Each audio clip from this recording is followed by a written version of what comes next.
Alors, Adrien, comme à chaque fois, on a hâte de découvrir ton cours, même si c'est toujours un moment où on a tous un petit peu peur, hein, que tu fasses exploser ton appartement avec une expérience douteuse. Il y a donc, à chaque fois, un peu de tension, mais rien à voir avec la tension dont tu vas nous parler aujourd'hui.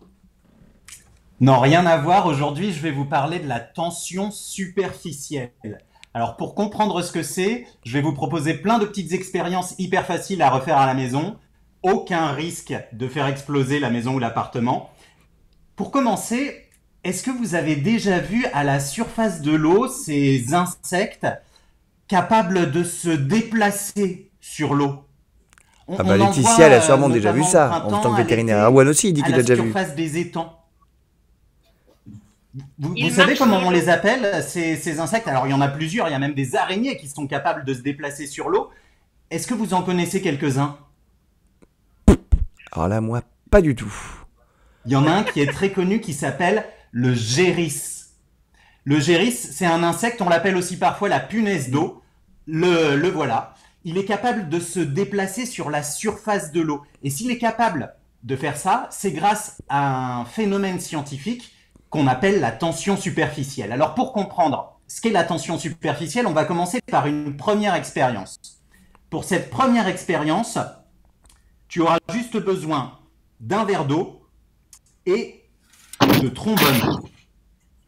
Si je mets un trombone dans un verre d'eau, Bah ça coule. ce trombone va couler. Bah oui. Effectivement, il est là au fond de mon verre d'eau. C'est parce que pour un même volume, la masse du trombone est supérieure à celle de l'eau. Donc le trombone coule au fond du verre. Maintenant, regardez bien, je vais essayer de replacer mon trombone, j'ai repris le même, mais délicatement à la surface de l'eau en m'aidant d'un deuxième trombone que j'ai légèrement ouvert et qui va me servir de support. Je vais Ouais. très délicatement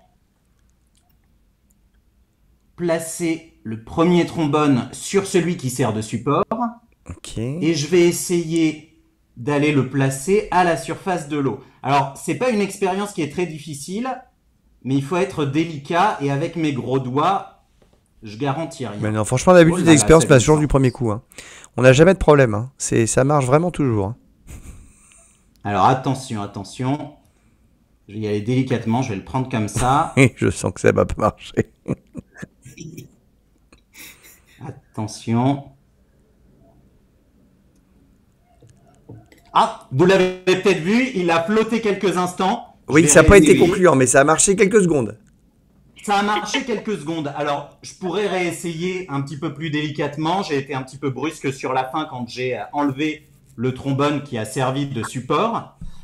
On voit effectivement le trombone, alors que sa densité est supérieure à celle de l'eau, flotter.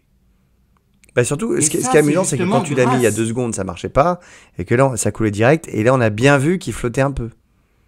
Effectivement, attention, je réessaye. Ah non, je suis pas sûr de l'avoir bien pris. Bon.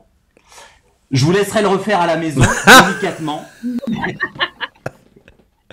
Et vous verrez le trombone flotter comme on l'a vu là pendant quelques instants avant que je donne un petit coup brusque sur le verre.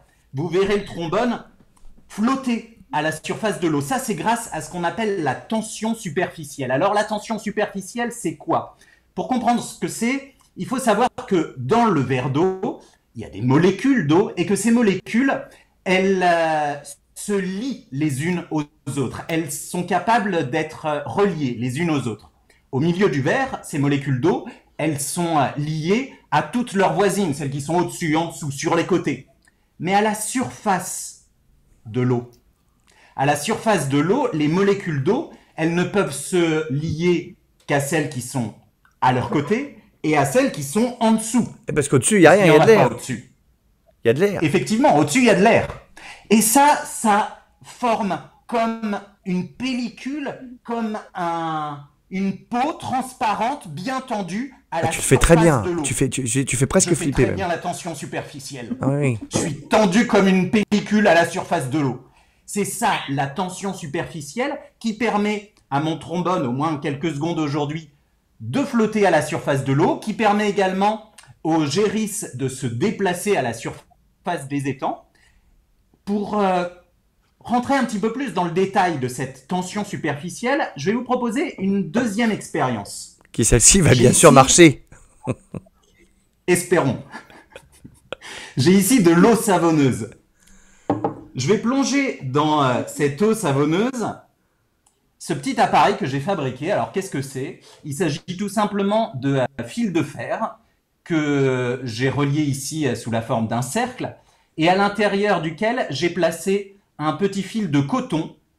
Attention, c'est important, ce petit fil de coton, il n'est pas tendu. Oui, ça rappelle un peu le fil dentaire de ma l'écran. grand-mère, mais... Ici. Voilà. Alors, ça se verra moins bien avec du fil dentaire. Tu peux le faire avec le fil dentaire de ta grand-mère. Mais moi, je préfère un petit bout de coton. Ça se verra un petit peu mieux. Je vais plonger ma petite fabrication là dans mon eau savonneuse.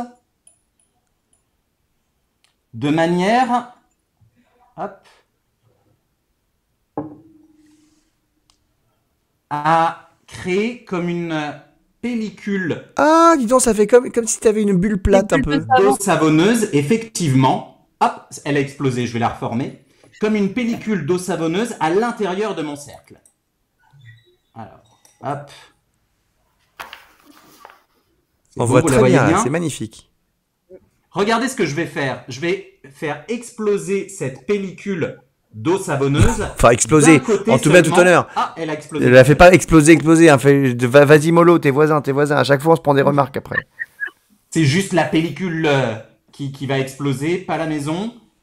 Regardez, je vais la faire exploser en dessous. Et quand je la fais exploser en dessous, le fil se tend automatiquement de l'autre côté. Ah bah oui, dis donc, c'est très extrêmement rapide, bizarre. Comment ça se c'est fait? très brusque. Je leur fais un dernier coup. Hop. Vous le voyez ici, là. Tiens, c'est dingue, regardez ça. La pellicule a été explosée sur la partie supérieure de mon cercle. Ça a tendu le fil de coton, mais la pellicule est restée sur la partie inférieure. Je pourrais m'amuser à ça. C'est drôle, mais alors comment ça se fait que ça durcit le fil comme ça? Effectivement. Alors, le fait d'exploser la pellicule d'eau savonneuse d'un côté, ça va tendre le fil de coton de l'autre. Eh bien, ça, c'est dû à la tension superficielle. Effectivement, la tension superficielle, c'est la force exercée par ces liaisons entre molécules d'eau.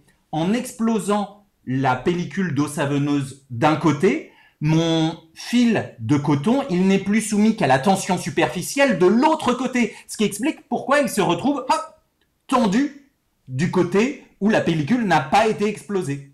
J'ai bien compris. Et alors, encore plus dingue. Dernière petite expérience, toujours pour comprendre ce qu'est cette tension superficielle. Je vais placer dans une assiette creuse, telle que celle-ci, un petit peu de lait. Du lait comment? Demi-écrémé, entier c'est important? Alors ici, c'est un lait facile à digérer, mais vous pouvez prendre n'importe quel type de lait. À la surface de ce lait, je vais déposer quelques gouttes de colorant alimentaire. Donc ici, j'ai du colorant bleu. Je vais en déposer quelques gouttes au centre. C'est déjà assez beau. Oui, c'est magnifique. Vraiment, on fait les choses Je vais passionnantes. Vous pouvez faire l'expérience placer à la maison. également quelques gouttes de dans colorant toutes les grandes rouge. On surfaces. peut s'amuser. Vous allez voir, c'est une expérience qui est assez artistique. C'est déjà assez joli. Maintenant, regardez ce que je vais faire. Je vais ajouter au centre de mon assiette une petite goutte de liquide vaisselle. Oh! C'est magnifique, hein? Les colorants alimentaires ont formé comme une explosion de couleurs. Ils se sont complètement dispersés depuis le centre vers les bords de l'assiette. Et ça, on l'explique par la tension superficielle.